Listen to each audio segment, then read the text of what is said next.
Hello, नमस्कार, आदाब, सत श्री अकाल और अस्सलाम वालेकुम। मैं हूं मोहम्मद अहमद काज़मी, लेकर आया हूं आपका पसंदीदा कार्यक्रम ग्लोबल न्यूज़। इस कार्यक्रम में हम आपको दिन भर जो बड़ी ख़बरें होती हैं, अहम ख़बरें होती हैं, हम आप तक पहुंचाते रहते हैं। अभी अफ़गानिस्तान से अमरीकी फ़ौजियों की वापसी का सिलसिला शुरू हुआ है। उसके साथ साथ तालिबान की तरफ से हमले बढ़े हैं। पिछले 2-3 दिनों में कई जगहों पर हमले हुए हैं, जिसमें दर्जनों लोग मारे गए हैं।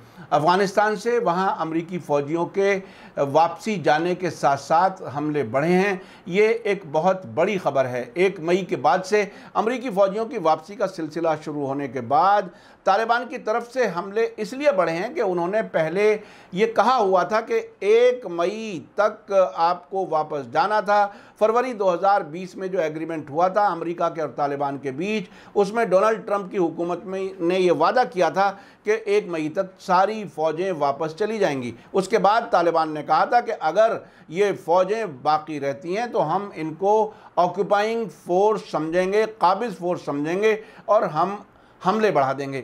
अब जो सूरत हाल है उसमें एक नई सिचुएशन बनी है। ऐसा लगता है कि तालिबान ने अपनी धमकी पर काम करना शुरू कर दिया है। इस पर अमेरिका की डिफेंस मिनिस्ट्री पेंटागन का सख्त बयान आया है।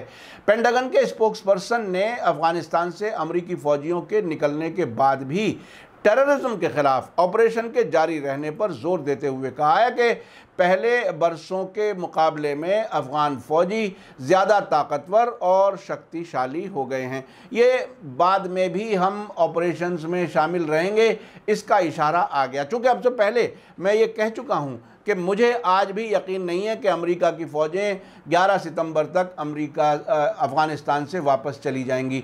अब ये नए नए बहाने, नए नए रास्ते निकालेंगे, ये बताएंगे कि हालात ऐसे हैं कि हम सभी वापस नहीं जा सकते। ऐसी सूरत हाल बनती हुई नजर आ रही है। वॉशिंगटन से मिली रिपोर्टों में कहा गया है कि पेंटागन के स्पोक्सपर्सन जॉन कर्बी ने थर्सडे की सुबह दावा किया कि अफगानिस्तान से अमरीकी फ़ौजियों के निकलने के बाद भी दूर से ही अफगानिस्तान में एंटी टेररिज्म ऑपरेशन जारी रहेगा। जॉन कर्बी ने पेंटागन में प्रेस कॉन्फ्रेंस में कहा कि मैं बस इतना कहना चाहता हूं कि अफगानिस्तान से हमारे निकलने के साथ ही हम मैदान जंग में अफगान सिक्योरिटी फोर्सेस को सपोर्ट करने की कोशिश करेंगे।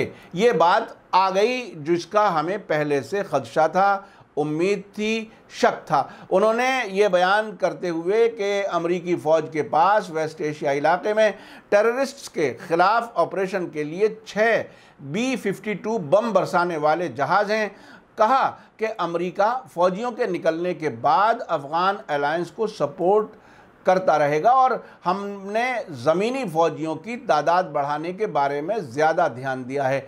उनके इस बयान से ये साफ नहीं है कि क्या 11 सितंबर के बाद भी कुछ अमरीकी ज़मीनी फ़ौजें अफ़गानिस्तान में बाकी रहेंगी या नहीं। अमेरिका पर यह भी भरोसा नहीं है कि जिन तालिबान से वो बंद कमरे में दोहा में मुलाकातें करता रहा है, क्या वही तालिबान अमरीकी फ़ौजों को अफ़गानिस्तान में रहने का बहाना मुहैया करेंगे। अब तक वॉशिंगटन से आने वाले बयानात में ये कहा जा रहा है कि जो बाइडन इस बार पूरी तरह से अफ़गानिस्तान से फ़ौज वापस बुलाने के लिए गंभीर हैं, संजीदा हैं। लेकिन जिस तरह का ये बयान अब आया है, इससे तो मुझे अमेरिका पर शक ही होता है कि वो अफ़गानिस्तान से पूरी तरह से वापस जाना चाहता है। कुछ सीनियर एक्सपर्ट्स और जर्नलिस्ट्स का कहना है कि अफ़गानिस्तान से अमरीकी फ़ौजें पूरी तरह से नहीं जाएंगी, क्योंकि भौगोलिक तौर पर यह बहुत ही अहम जगह है जो अमेरिका के 3 दुश्मन मुल्कों ईरान, रूस और चीन के बीच में मौजूद है। तो ये अफ़गानिस्तान से बड़ी खबर मेरे पास इस वक्त थी, जो मैंने आपको अपडेट करने के लिए आपके सामने मैं हाजिर हुआ। आपको क्या लगता है कि क्या अमरीकी फ़ौजें अफ़गानिस्तान से पूरी तरह से वापस जाएंगी? इराक़ में तो वो पार्लियामेंट के रेजोल्यूशन और अपने ख़िलाफ़ होने वाले हमलों के बावजूद भी जाने का नाम नहीं ले रही, तो अफ़गानिस्तान से वो इस शराफत से कैसे चली जाएंगी? ये एक बहुत बड़ा सवाल है। आखिर में मैं आपको अपील करता हूं कि अगर आपने अभी तक media star world YouTube channel subscribe नहीं किया है तो सब्सक्राइब कर लें और घंटी दबाना ना भूलें। और अगर आप हमें फेसबुक पर देख रहे हैं तो आप हमारे पेज को लाइक करें ताकि आने वाली वीडियो आपको मिलती रहें। इसी के साथ मुझे दीजिए इजाज़त। ग्लोबल न्यूज़ कैसा लगा कमेंट्स में ज़रूर लिखें। थैंक यू, धन्यवाद, शुक्रिया। जय भारत, जय हिंद। मीडिया दुनिया स्टार वर्ल्ड के और वीडियो देखने के लिए हमारे चैनल को सब्सक्राइब करें और सीधे नोटिफिकेशन पाने के लिए बेल आइकन दबाएं। और अगर हमारी खबर सच्ची और अच्छी लगे तो अपने व्हाट्सएप, इंस्टाग्राम, फेसबुक और ट्विटर अकाउंट पर ज़रूर शेयर करें।